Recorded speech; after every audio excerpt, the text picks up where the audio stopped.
Florida right now is grappling with a potential huge increase in migrant inflow from Haiti. So Ron DeSantis says that if any migrants from Haiti make it to Florida, he will probably be flying them to Martha's Vineyard, which is kind of like a go-to for DeSantis nowadays.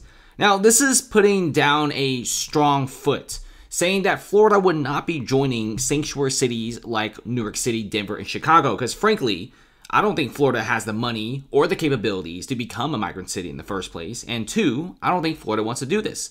Florida has a lot of amazing things going for them, and they do not want to be dealing with a full-blown migrant crisis. Miami, for example, in southern Florida, is now dubbed Wall Street South because of stable conditions in business. They're not doing the migrant crisis. Many people like Miami because they offer great tax benefits, great incentives. The city's actually very safe. You know, there's a lot of patrols, and overall, it's a very great place for hospitality, beaches, and now hedge funds, tech, and finance bros. So Miami is having everything going up for them, and they don't want to ruin this momentum. So DeSantis is putting down a strong foot, saying that he is not going to be dealing with the migrant crisis. He does not want Florida to become a sanctuary state. If you check out New York City, Denver, Chicago, they are crumbling. They are collapsing, and population is decreasing over there. Whereas Florida, like Tampa and Miami, are having one of the biggest population booms in the state's history. Check this out. We also have intelligence sources, this is everywhere in the media right now, saying that the U.S. Coast Guard has been ordered to follow Haitian migrants to the coast and allow them to enter USA through Florida. This is a pretty big deal, considering that this is our own U.S. Coast Guard doing this. Now, Florida is also deploying their own ships and also their own troops to patrol the waters and borders.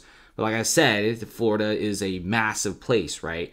And yes, Haiti is 600 miles away, but if you just have a small group of boats crashing into Florida, they're going to be overwhelmed.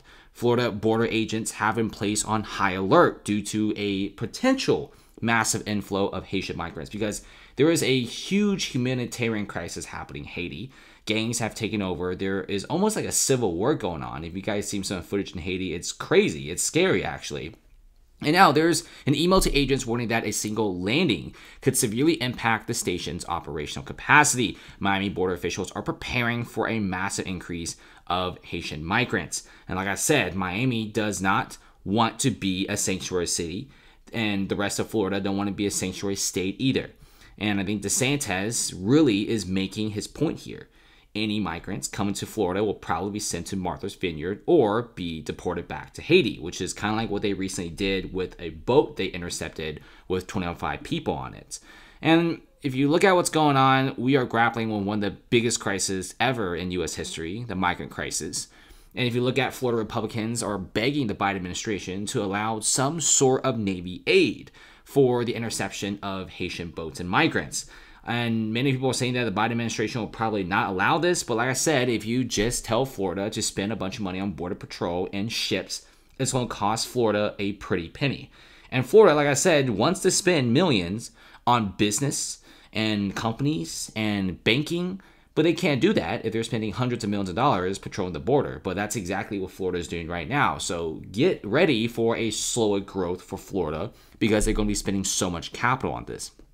If you look into some of the details here, Miami and the rest of Florida region in the south, they're all very, very nervous about this because, like I said, they already have like about a year and a half of insane growth. They spend hundreds of millions of dollars instead of on the migrant crisis or patrols or border patrols, all on business. But now they're forced to spend hundreds of millions of dollars on troop deployments, ships, patrols. So let's see what happens in Southern Florida. I think Southern Florida may be pretty decent right now. I think if they handle this crisis well, it may just be over very quick. But let's see what happens here, because if you look at Florida, many of the border agents have all said they're getting nervous and more nervous by the day. So thanks for watching, guys. Comment below how you guys feel about this. So far, border patrols haven't really encountered any sort of massive increase of migrants from Haiti. But they're saying in the next few months, there's going to be a lot. So see you guys later, and subscribe for more updated news.